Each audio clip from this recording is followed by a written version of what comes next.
안녕하세요 여러분, 반갑습니다. 누구나 이해하시고 쉽게 기업에 대한 정보를 전달드리고 있는 대기업 김하진 멘토입니다. 제가 어제 콘텐츠리 중앙 영상을 업로드를 드리면서 콘텐츠리 중앙에 굉장히 중요한 이벤트죠. 실적 발표가 오늘 있을 것이라는 안내를 좀 드렸었습니다.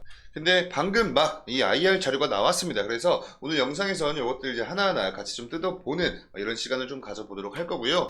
우선은 좀 두 가지씩 포인트로 큼직하게 좀 먼저 좀 짚어드리자면, 일단은 적자폭은 굉장히 좀 크게 개선된 모습이 확인이 됐습니다. 요게 이 이유들이 아무래도 이 SLL이나 아니면 뭐 메가박스 같은 이런 자회사들의 활약과 또 2분기에 우리가 좀 기대를 볼 수 있는 포인트, 이렇게 좀 말씀 나눠볼 거고요.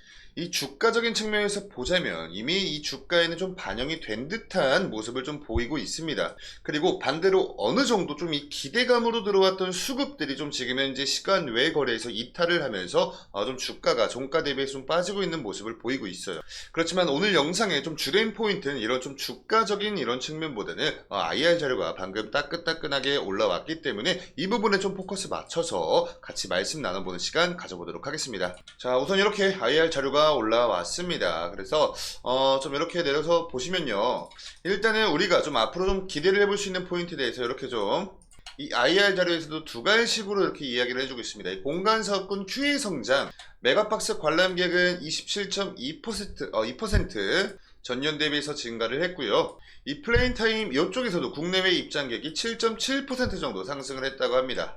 그래서 결과론적으로는요, 1분기 실적 매출 2,050억 원, 그리고 영업 적자는 100억 원을 기록을 하면서 매출액 같은 부분은 전년 동기에서는 9.5% 증가를 했지만 직전 분기죠. 23년도 4분기 대비했을 땐 20.4% 좀 감소하는 모습을 보여주었어요. 근데 여러분들 이 부분은 우리 충분히 예상을 했던 부분입니다. 왜냐하면 극장가가 1분기는 항상 좀 비수기였던 적이 많았기 때문에 사실 이 직전 분기와 놓고 1분기 실적을 비교를 하는 것보단 사실 우리가 좀 중요시 봐야 될 건 전년 동기 대비해서 비교를 해 보셔야 한다라고 제가 좀 언급을 드렸었는데, 전년 동기에서는 9.5% 성장하는 모습 보여주었습니다. 그리고 영업이익 측면에서 보시면요, 전년 동기 대비해서도 적자폭이 좀 굉장히 많이 줄어들었습니다. 전년 동기에 302억 원가량 적자였는데 24년도 1분기 요번 실적 100억으로 적자가 잡히면서 전년 동기 대비해서 약 200억 원가량 이 적자폭 개선이 이루어졌고,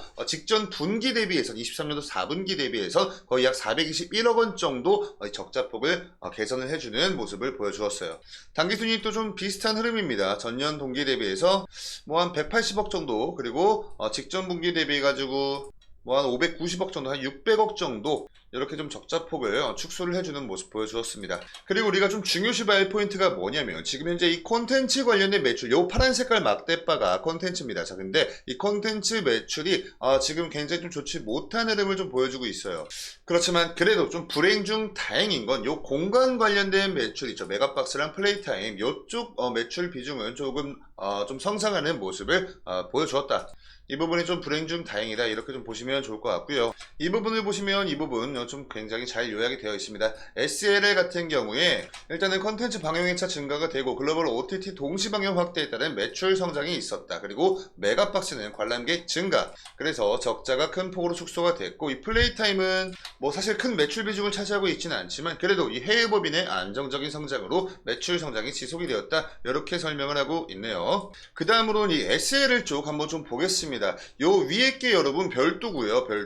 별도고 요 아랫부분이 연결이다, 이렇게 보시면 돼요. 우선은 이 별도 실적을 먼저 보시면 매출액은 840억 원 정도 책정이 되었습니다. 그래서 전년 동기 대비해서는 41.6% 증가를 했고, 직전 분기 대비해서는 25%가량 좀 감소하는 이런 모습 보였다. 그리고 사실 중요한 부분은 이 영업이익과 관련돼서 전년 동기와 직전 분기 다 비교를 해봤을 때 둘 다 흑자로 전환에 성공을 해주는 모습을 보여주었어요. 그렇기 때문에 이 부분이 좀 꽤나 유의미한 성과를 거둔 포인트이다, 이렇게 좀 정리를 드릴 수가 있을 것 같고요. 마찬가지로 이제 아래에 있는 이 연결 실적 보시면 일단 매출액 같은 경우에 전년 동기 대비 가지고 10% 정도 상승했고요. 바로 직전 분기 대비해서는 21% 정도 좀 빠지는 모습 보여주었어요. 그리고 영업이익 같은 경우에 전년 동기와 직전 분기 대비했을 때 상당히 좀 많은 양의 적자 축소를 이뤄내는데 성공하는 모습이었습니다. 이 정도로 이 실적 관련된 말씀을 좀 간단히 정리를 하고요. 이제 우리가 좀 기대를 볼 수 있는 2분기 모멘텀에 대해서 좀 설명을 드려볼게요. 바로 뭐 별거 없습니다, 여러분. 그냥 작품입니다. 작품. 1분기 때 비교했을 때 1분기 작품과 2분기 작품을 비교했을 때 1분기 작품에 비해서 2분기 작품의 기대감이 훨씬 더 높은 건 사실이에요. 일단은 이 JTBC 쪽 보시면 좀 아시겠지만 간단히 그냥 산수로만 작품 수만 놓고 비교를 해보셔도 굉장히 차이가 나는 부분이 있고요. 이 넷플릭스 방영 작품만 놓고 비교를 해보셔도 아시겠지만 1분기 작품들을 그렇게 흥행에 성공하는 느낌은 아니었습니다. 자, 근데 2분기 때 우선은 이 기생수 더 그레이 좀 상당히 굉장한 어느 정도의 흥행에 성공했죠. 자, 그리고 이 보드킨이라는 작품도 굉장히 좀 기대를 어느 정도 받고 있는 작품입니다. 자, 그래서 이 넷플릭스 작품들만 놓고 이렇게 좀 비교를 해 보셨을 때도 확실히 무게감은 이 2분기 쪽 작품들에 좀 쏠려 있다, 이렇게 좀 정리를 드릴 수가 있을 것 같고요. 그리고 무엇보다 지금 현재 이 극장가를 휩쓸고 있는 범죄도시 4도 여러분 2분기에 개봉이 되었죠. 그래서 이 범죄도시 4 관련된 실적이 다 2분기 실적에 쌓일 것이다. 사실 요 정도까지만 말씀드려도 우리 콘텐츠리 중앙 주주님들은 다들 알아들으실 거라고 사료가 됩니다. 그래서 이렇게 한 화면에 2분기 기대 작품들을 우리가 만나보실 수가 있어요. 지금 범죄도시 4 두말할 거 없죠. 그리고 이 기생수 더 그레이 같은 경우에 넷플릭스 글로벌 통합 TV 부분 1위를 차지한 만큼 정말 어느 정도의 흥행에는 성공을 했습니다. 그리고 이제 당장 내일이죠. 5월 9일 날 공개 예정인 이 보드킨이라는 작품도 굉장히 많은 분들께서 좀 기대를 하고 있는 그런 작품이에요. 그리고 사실 제가 드라마를 잘 안 봐서는 잘 모르겠지만 이 히어로는 아닙니다만 이 작품도 이 일각에선 좀 확고한 팬층이 있는 것으로 이렇게 좀 파악은 되고 있습니다. 그렇기 때문에 다가오는 2분기가 더더욱 우리가 기대를 할 수밖에 없다, 이렇게 좀 말씀을 드릴 수가 있을 것 같고요. 밑으로 쭉 내려다 보시면 플러스엔 메가박스 이렇게 다 나오고 있는데 플레이타임까지 오늘 영상에서 이 부분까지 다 다뤄버리면 영상의 길이가 너무나 길어지니까 일단 굵직하게 SLL과 이 콘텐츠리 중앙, 그리고 우리가 2분기를 기대할 수 있는 모멘텀이 있는 이유에 대해서 이 정도까지만 좀 알아보도록 하고요. 혹시나 이 IR 자료 여러분들 잘 모르고 계신 분들, 어디서 보는지 잘 모르고 계신 분들 위해서 간단히 설명드리면 그냥 여러분 네이버에 콘텐츠리 중앙 IR 치면 나옵니다. 그래서 좀 궁금하신 분들은 이렇게 개별적으로 확인을 해주시면 너무나 좋을 것 같고요. 차트로 넘어와서 정말 간단하게만 한번 좀 살펴보겠습니다. 오늘장 0.15% 빠지면서 거의 그냥 약보합권으로 마무리를 하나 싶었는데 이 13,000원 이탈하고 지금 현재 시간의 거래에서 이렇게 지금 13,000원이 좀 깨지는 흐름을 보여주고 있어요.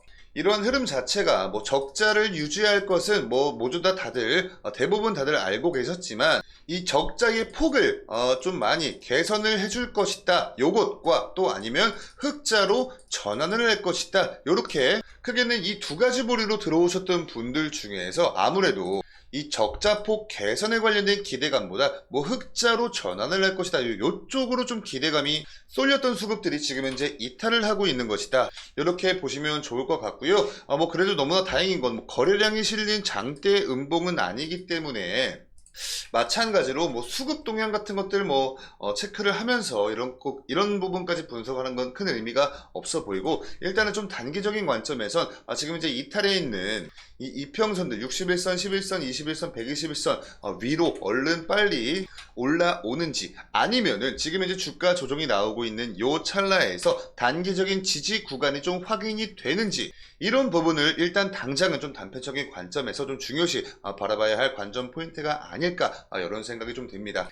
아마 이 콘텐츠 중앙 관련해서 뭐 단기적인 투자 목적을 가지고 들어오신 분들은 좀 많이 없다고 좀 생각이 돼요. 그래서 이 콘텐츠 중앙에 정말 이 기업적 가치를 보고 이제 뭐 미래 성장성이죠. 1분기가 좋지 못했으면 2분기는 어떨까, 또 3분기에는 어떨까, 이런 어느 정도의 중장기적인 관점을 가지고 좀 들어오신 분들이 굉장히 많은 걸로 알고 있습니다. 자, 그래서 여러분들 당장의 1분기보다는 자 2분기 실적이 더욱더 우리가 기대를 할 수 있는 요소들이 더 많죠. 자, 그래서 이런 부분들 잘 생각을 하시면서 비중 조절 좀 잘 하시면서 각자만의 시나리오, 각자만의 대응 전략대로 투자를 하신다면 분명 좋을 날 올 거라고 생각을 하고 있고요. 우리 여러분들 꼭 성공하시는 투자, 성투하시길 바라면서 저는 다음 영상으로 인사드리도록 하겠습니다.